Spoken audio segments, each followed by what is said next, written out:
Here.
Okay.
sleep.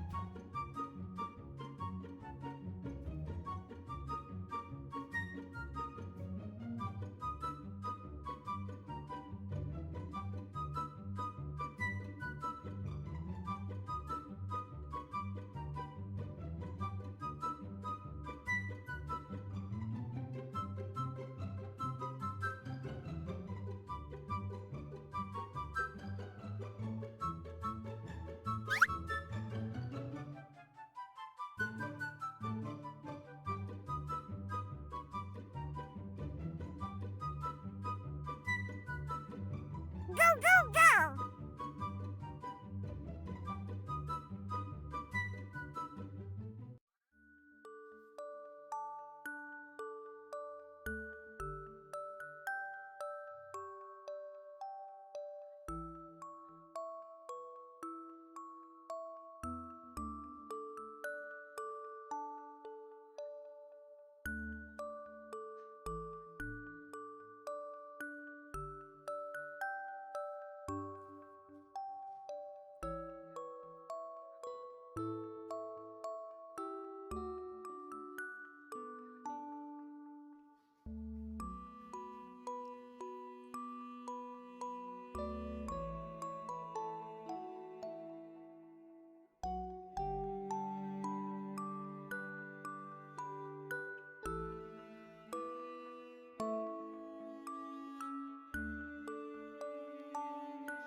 She's home!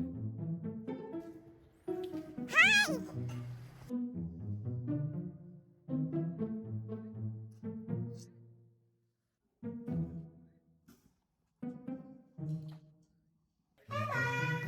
Cô ở nhà con ngoan không?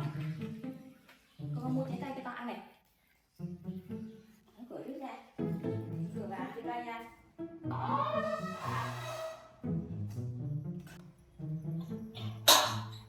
Ở nhà con chơi cái gì đó? Hả?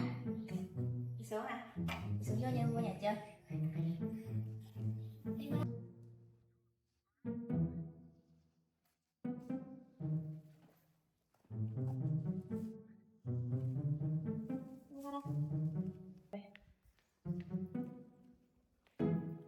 Ủa? À, con đang chơi lúc tắt đèn cùng mấy bạn của bông hả? Con mang cái này đang chơi mang đàn ra bóng nữa hả?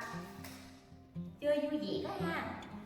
Ăn trái cây nhá. Để con ăn cái đồ trong đấy luôn hả? Là trái cây cho con ăn hả?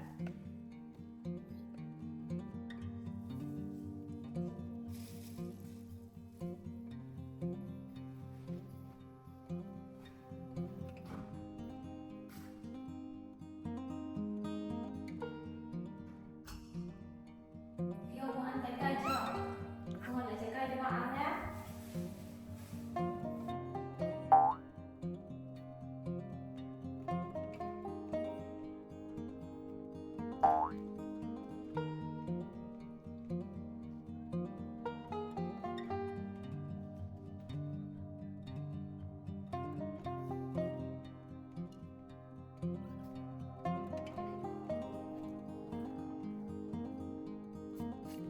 Rồi, con cảm ơn nhé.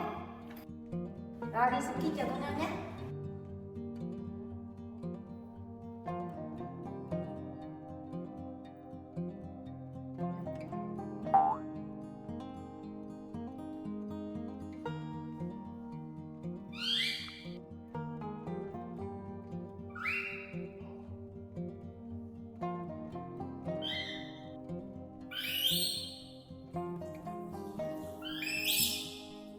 Chờ con ăn.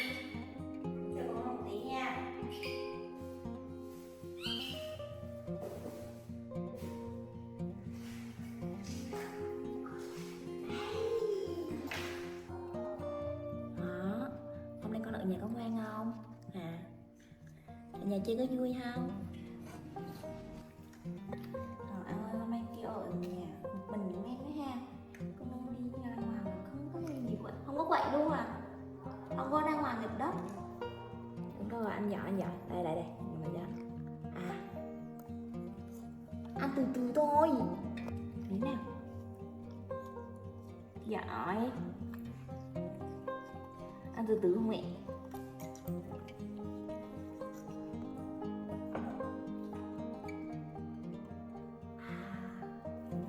Một bí nữa. Từ từ. Ngồi xuống con. Rồi. Nặng quá. Hôm nay ở nhà đã.